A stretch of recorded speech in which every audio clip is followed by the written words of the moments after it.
Allez les amis, on est parti pour un des théorèmes préférés des terminales, le corollaire du théorème des valeurs intermédiaires. On se voit ça dans un petit exercice comme vous pouvez l'avoir en contrôle.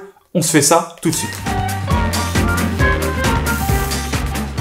Alors, il y a des mots qui doivent vous faire tilter, qu'il faut utiliser le corollaire du théorème des valeurs intermédiaires. Et ces mots, c'est notamment une unique solution ou exactement une solution ou encore une solution qui s'appelle alpha. Dès que vous allez entendre ces mots, vous allez savoir qu'il faut faire un corollaire du théorème des valeurs intermédiaires.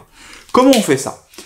Le corollaire du théorème des valeurs intermédiaires, il ressemble pas mal au théorème des valeurs intermédiaires. Donc pour mémoire, le théorème des valeurs intermédiaires, c'était de dire, si j'ai une fonction f qui passe d'un point A, donc ici son abscisse c'est A, à un point B, ici son abscisse c'est B. Si cette fonction elle passe par ces deux points, ce que je vais lire ici et ici, ça va être l'image du point B et l'image du point bas, donc par exemple f de A, et ici f de B.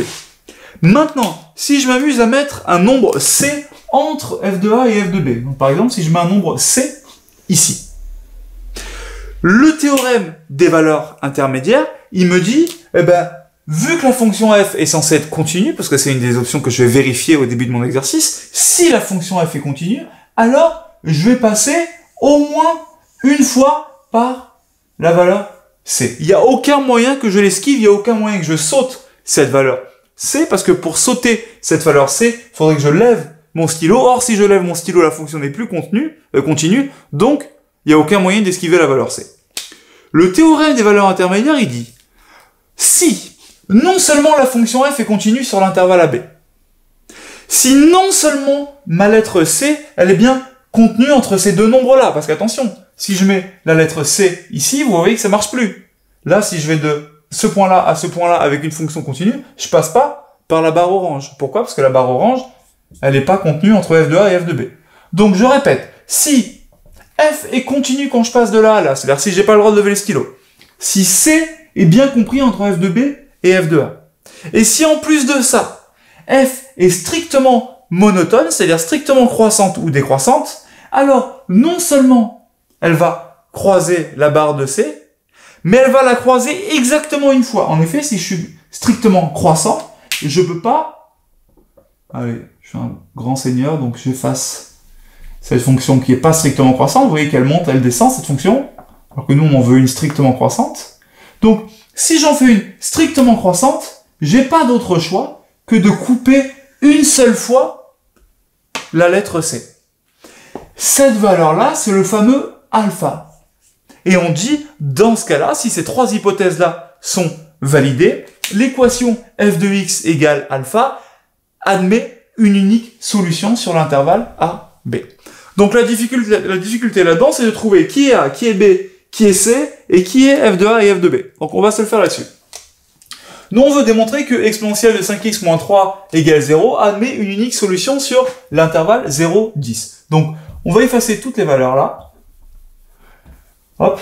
Et on va les adapter à notre exercice. Donc, la valeur de A et la valeur de B, c'est toujours l'intervalle sur lequel on va l'étudier. Donc, vous pouvez l'étudier, vous, entre 0 et 10. Ça, on vous le donne dans l'énoncé.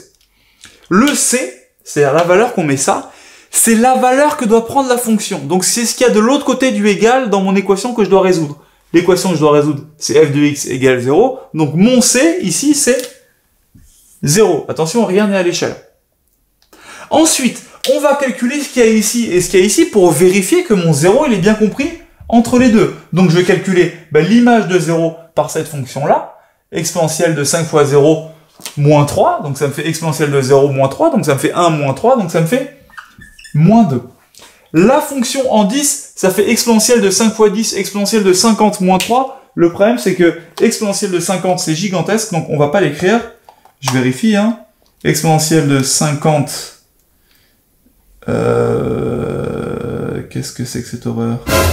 Voilà, ça fait du 10 puissance 21. Donc on va dire quelque chose comme 10 puissance 21. Maintenant, on se dit, bon, j'ai mon 0 qui est compris entre moins 2 et 10. Donc je peux commencer à dire que 0, il est bien compris entre moins 2 et 10. moins 2 et 10 étant en fait, si cette fonction, je l'appelle f de x, ben f de 0, et attention, pas 10, hein, 10 puissance 21, excusez-moi. 10 puissance 21. Donc, cette fonction, ce 0, il est bien compris entre moins 2 et 10 puissance 21 qui est f de 10. Donc, j'ai bien 0 qui appartient à l'intervalle f de 0, f de 10.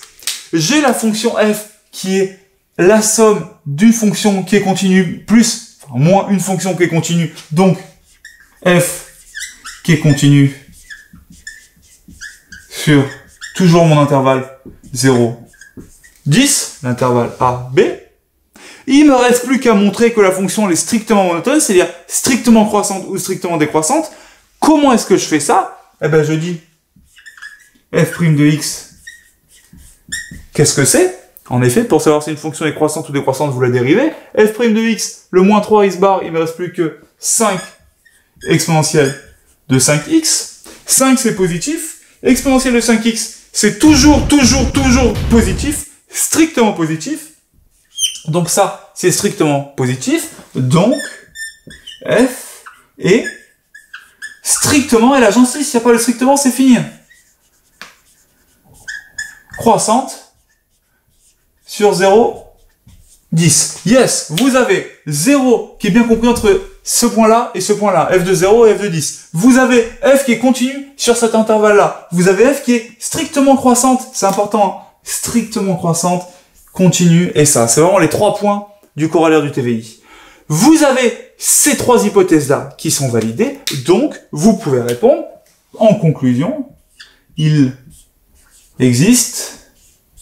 Allez, on va plutôt se l'écrire sur le côté, parce que j'écris comme un cochon. Il existe un unique réel alpha entre 0 et 10, tel que l'équation f de x, c'est-à-dire exponentielle de 5x moins 3, égale 0, soit vérifiée. On vous a mis des exercices en dessous. Les professeurs seront impardonnables sur le strictement croissant et sur le unique solution. C'est le strictement qui donne une unique solution. S'il n'y a pas le strictement, il n'y a pas une unique solution, il y a au moins une solution, c'est-à-dire potentiellement 2, 3, 4, 5 ou 10. Ça, c'est quasi 100% des bacs depuis 1980. Donc, ce truc-là, vous êtes sûr de l'avoir au bac, vous êtes sûr de l'avoir à un moment en contrôle, c'est le cliché de l'exercice de maths de terminale. On vous a mis des exercices en dessous pour vous entraîner. À vous de jouer, vous êtes des champions.